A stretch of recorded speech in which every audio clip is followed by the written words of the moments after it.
My name is Anjanette Bailey, and I'm a fourth grade teacher at Homer Elementary in Homer, Louisiana.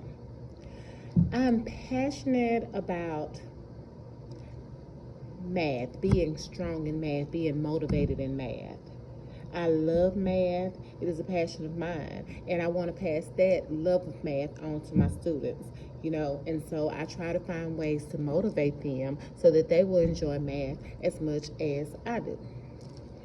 So, in this lesson today, we're working with our fourth grade students. The content being taught is adding and subtracting fractions. Okay, and so our objective was to um, model using just different manipulatives or pieces that I gave, and so they would model adding and subtracting fractions in order to solve word problems. Okay, so these were specifically word problems that they were solving in this lesson. Okay, before the lesson, I noticed that there were some misconceptions about how to solve the problems. A lot of times my students, they see the numbers and they just go in and they add those numbers or they subtract them. And we're working with fractions, so they add the fractions or they subtract the fractions. And they do not have an understanding of what operation, whether they're supposed to add, whether they're supposed to subtract. They just go in and just manipulate the numbers however they saw fit. So in this lesson, I feel like it just gave them an intentional purpose of I'm going to act out or model this problem just as it is. I'm going to do everything in this word problem. And so by the time I do everything that I'm supposed to do in this word problem, I will come up with an answer. And hopefully that ties in. Once they get that can tie into their independent learning so that they may not have a model in front of them, but they have that thought in their head that, okay, so I'm going to take my time, break down this word problem, and so once I get to the end of it, I'll understand what I'm supposed to do, how I'm supposed to do it. The lesson connects with my overall goal of ensuring that these concepts are tied into real life learning for my students. They the stories or the word problems were about baking brownies or cornbread, something that these students, have their parents may have done. They may have helped their parents. So this is something that, they are familiar with. At the end of the lesson, one of my students, she leaves out and goes to a resource room. She comes back at the end of the lesson. So while my students were doing their exit tickets, I took some time or took the opportunity to, do some small group, some small word problems or some fraction problems, addition or subtraction of fraction problems with her. Okay. At the end of the lesson, we did the exit ticket, and that's basically just to kind of check for understanding and see if they had a good understanding of the lesson, if they actually knew or they could transfer the learning throughout the lesson to independent practice. So we're still working with our fractions, and here is our objective. Let's look and see what our objective is for today. Everybody, let's read our objective for lesson 19.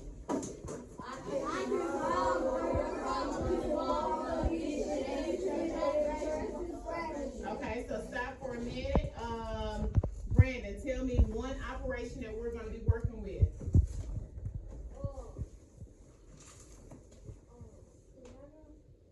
Operation. Okay, we're going to be subtracting. What else? Tell me another one, Braylon. We're going to be adding and subtracting. So, do you have to wonder, well, do I need to divide? Do I need to multiply? Do you have to wonder that? What are we going to be working with? Addition and what? Subtraction. Okay, and we're going to be adding and subtracting what? Fractions. We're going to be working with fractions. So, that means your answer is going to have to be in a what? Fraction, yes. All right, and what kind of problems are we going to be working with today? Word problems. What kind of problems? Word problems. So, and we're going to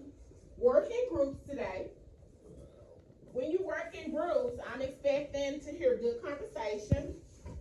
Conversation about what you think you should do. Okay? You're going to work together to solve your word problem. You're going to work together to solve your word problem. Okay? So, as you're solving your word problem, I need to see the RDWW strategy. Read, draw, write, and write. Okay? But I also need to see a little bit extra because we're going to actually model the problem. Okay? So let's say, for instance, this bag right here. This has the questions about the birthday cake. Well, in the bag, you have a birthday cake. So if it says he cut a piece of the birthday cake, you're going to have to cut a piece of birthday cake. If it says he gave the birthday cake to somebody, you're going to have to do that. So you're going to have to show whatever your word problem says in when you get to your, I see what you're doing. But you're supposed to be modeling what happens in the story, right? So if he served 1 and 1/4, that means somebody ate that, right? So would that still be on the pan if he served it? Because right now, look at what you, even though you labeled it leftover, what all do you have on the pan? You got 1 pan, 2 pans, and then 3, 4. So you got 2 or 3, 4 pans. So to me, it looks like you added it all together. So if he served it, should it still be there? So what are you going to do with it?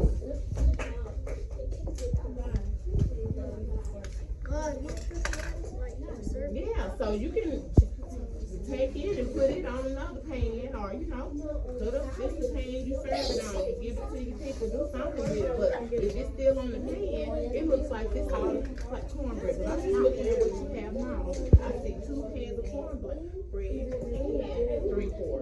So if you serve it, don't you give it away to somebody? So that's what y'all need to do. We need to add the fraction right here. Okay, so there we go.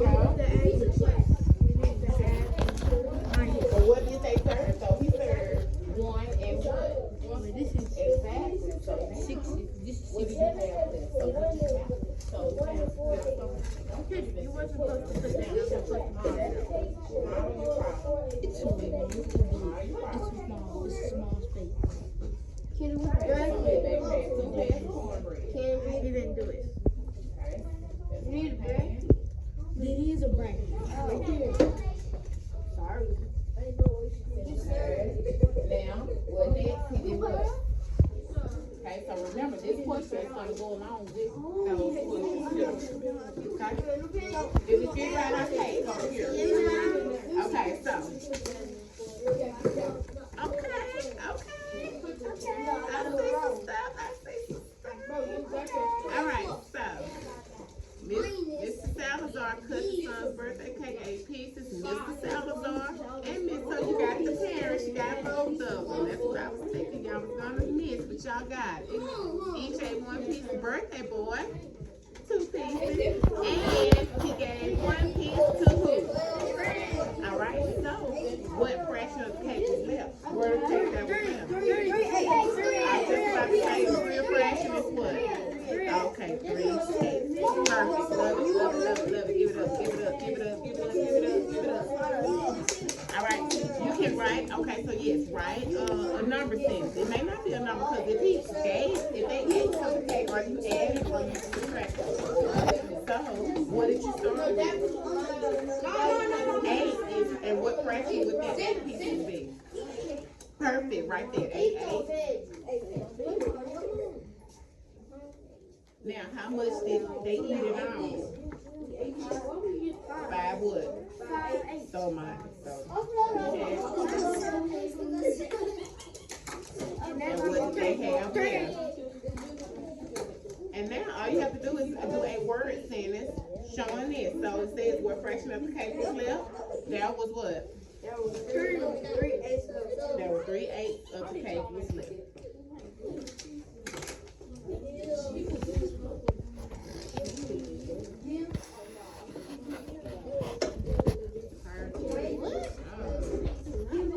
Okay, so did y'all so now y'all got it. Y'all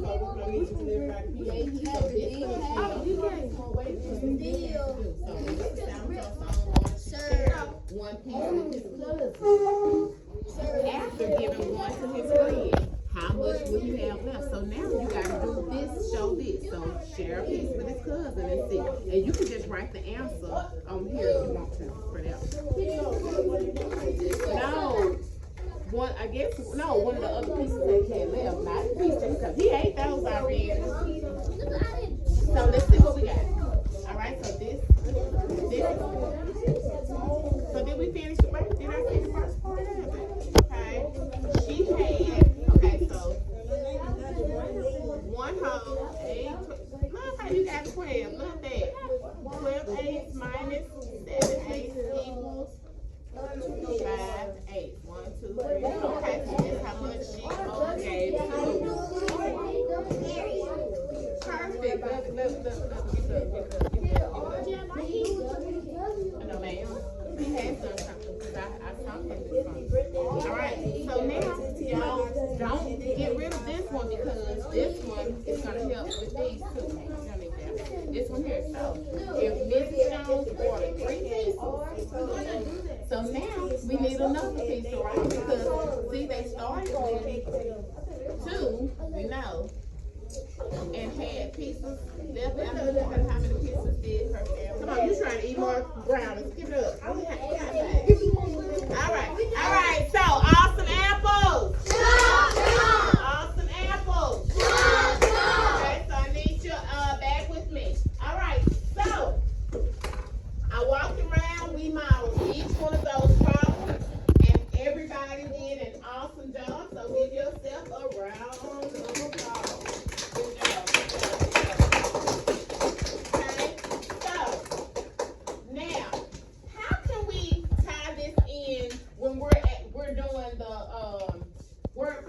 On paper.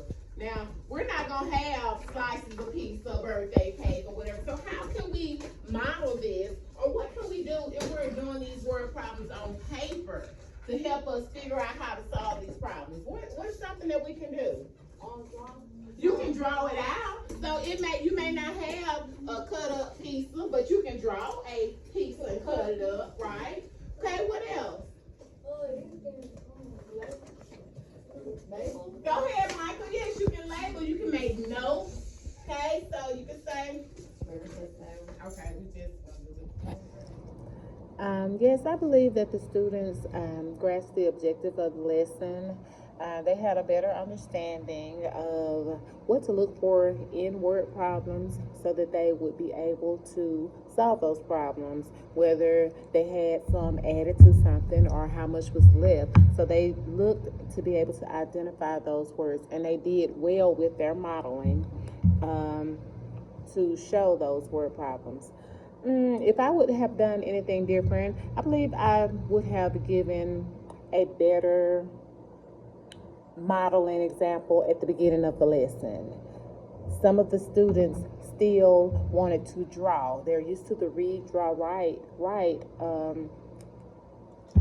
strategy, and so they still wanted to draw the models instead of using the actual cutouts that I gave them.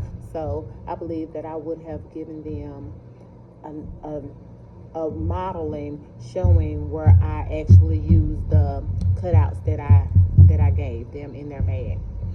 After the lesson, I reviewed the exit tickets to see how well those students were able to take what we did in the lesson and apply it into independent learning. And so most of them got a good understanding of the lesson, as I said earlier, and so I believe that the lesson went very well. They, if they had any other questions, I answered any questions. I looked for misconceptions still in their exit tickets, and I addressed those misconceptions as well.